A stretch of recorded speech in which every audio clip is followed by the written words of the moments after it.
छत्तीसगढ़ के गरियाबंद जिले का एक गांव है सुपेबेड़ा। ये गांव वैसे तो किसी आम गांव जैसा ही है, लेकिन अब यहां प्रशासनिक अधिकारियों का अमला जुटा है। वजह है सूबे के मुखिया विष्णुदेव साय का एक निर्देश। दरअसल छत्तीसगढ़ का ये सुपेबेड़ा गांव जहां एक रहस्यमयी बीमारी है, यहां घर घर में किडनी की बीमारी के मरीज हैं और बीते कुछ सालों में न जाने कितनी जाने किडनी की बीमारियों की वजह से जा चुकी हैं। सरकारें आती रही, जाती रही, वादे हुए, दावे भी किए गए, ऐलान घोषणाएं भी हुई, लेकिन इस गांव की समस्या का, इसकी बीमारी का अब तक इलाज नहीं हो पाया था। अब आखिरकार प्रदेश की साय सरकार ने इस गांव की सुध ली है और उनके निर्देश के बाद अब NRHM के डायरेक्टर समेत सीनियर डॉक्टर्स और प्रशासनिक अधिकारियों की एक टीम इस गांव पहुंची, समस्या का समाधान तलाश रही है। भारत 24 की टीम भी इस गांव पहुंची, जहां हमने जो कुछ महसूस किया वो आप भी एक बार देखिए। सुपेबेड़ा, मौत के साए में लिपटा एक मायूस गांव।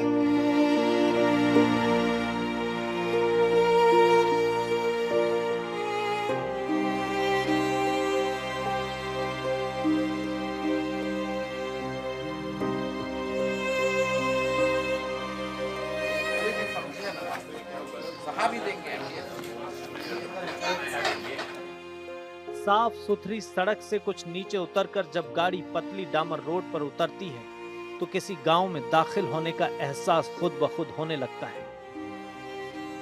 लेकिन सुपेबेड़ा गांव में घुसते ही कोई खुशनुमा एहसास नहीं, एक अजीब सी मायूसी का आभास होता है। सड़कें ही नहीं, आंखों का सूनापन भी बता देता है कि यहाँ जिंदगी सामान्य नहीं है।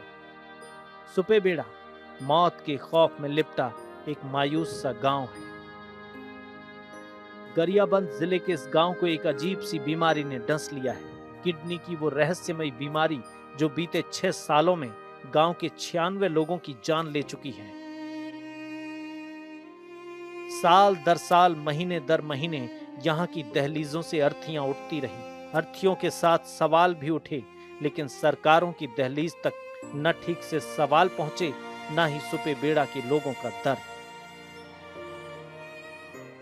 सरकारें बनती रहीं, बदलती रहीं, लेकिन सुपेबेड़ा की बीमार सेहत पर कोई असर नहीं पड़ा। ना तो ढंग से इलाज मिला, ना ही हौसला। गांव वाले इस मौत की वजह प्रदूषित पानी को मानते हैं। बताया जा रहा है कि सुपेबेड़ा के पानी में फ्लोराइड, आयरन और ऐसे ही कई जहरीले तत्व मौजूद हैं।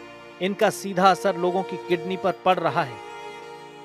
सिर्फ किडनी ही नहीं, लोगों की हड्डियां कमजोर हो गईं और कमर समय से पहले ही झुक गई। सुपेबेड़ा के लगभग हर घर में किडनी का एक मरीज, यानी औसतन महीने में एक मौत और 15 दिन में एक नया किडनी का मरीज सामने आ जाता है।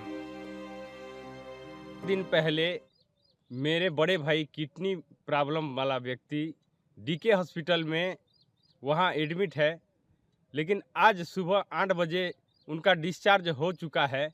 लेकिन यहाँ CMHO मैडम आई थी गरियाबंद से सुपेबेड़ा और BMO सर, उनको भी मैं बोला कि उन्हें एम्बुलेंस की आवश्यकता है सर, तुरंत एम्बुलेंस भेजो बोलकर, लेकिन एम्बुलेंस भेजे नहीं। CMHO मैम बोले कि कुछ राशि भी भेज दो बोल के, वही काम भी नहीं हुआ।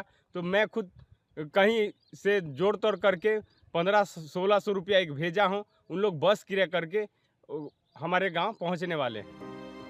कोई इसे राजकीय आपदा घोषित किए जाने की मांग कर रहा है, कोई फ्री और बेहतर इलाज की मांग कर रहा है, लेकिन सुपेबेड़ा की बेसिक प्रॉब्लम आज भी वही है। यहाँ के लोग आज भी वही प्रदूषित पानी पीने को मजबूर हैं। तो सरकार को कुछ ना कुछ सोचना पड़ेगा। ऑलरेडी यहाँ पे बोला गया है कि यहाँ का पानी ना दूषित है, यहाँ का पानी जहरीला है, यहाँ का मिट्टी में आर्सेनिक है, यहाँ के मिट्टी में आर्गन है। तो आपको उसको देखना है पहले। आप हमेशा हॉस्पिटल, डॉक्टर, एम्बुलेंस, ये क्या है भाई, ये क्या कर रहे हो आप? इसको सरकार ना सोचना पड़ेगा और जल्द से जल्द तेल नदी से शुद्ध पानी देना पड़ेगा। इससे पहले रमन सिंह की सरकार में गांव में एक वाटर फिल्टर प्लांट लगा था। लोगों को लगा था कि ये प्लांट उनके जख्मों पर मरहम का काम करेगा, लेकिन नतीजा सिफर ही रहा। इसके बाद कांग्रेस सरकार में भी स्थिति नहीं बदली। न तो किडनी मरीजों की संख्या घटी, न ही मौतों का सिलसिला। हालांकि अब साय सरकार में सुपेबेड़ा के लोगों की उम्मीद फिर जागी है। छत्तीसगढ़ की साय सरकार ने अपने पहले 6 महीने के कार्यकाल में ही सुपेबेड़ा के लिए एक बड़ा कदम उठाया है।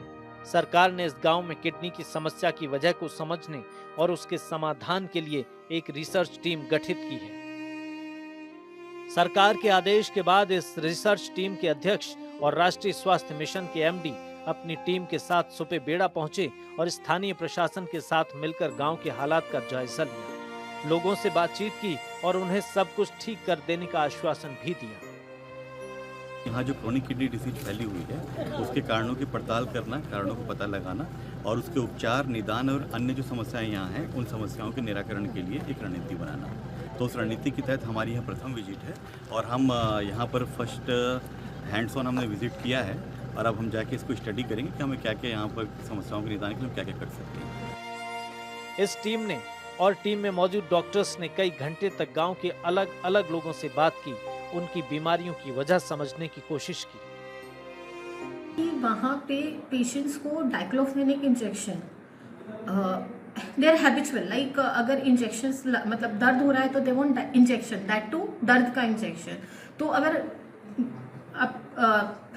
अनरजिस्टर्ड मेडिकल प्रैक्टिशनर्स भी होंगे जो बोल्डली ये इंजेक्शंस लगा रहे हैं, some people are using steroids also there, तो ये एक कारण हो सकता है नेफ्रोटॉक्सिसिटी का।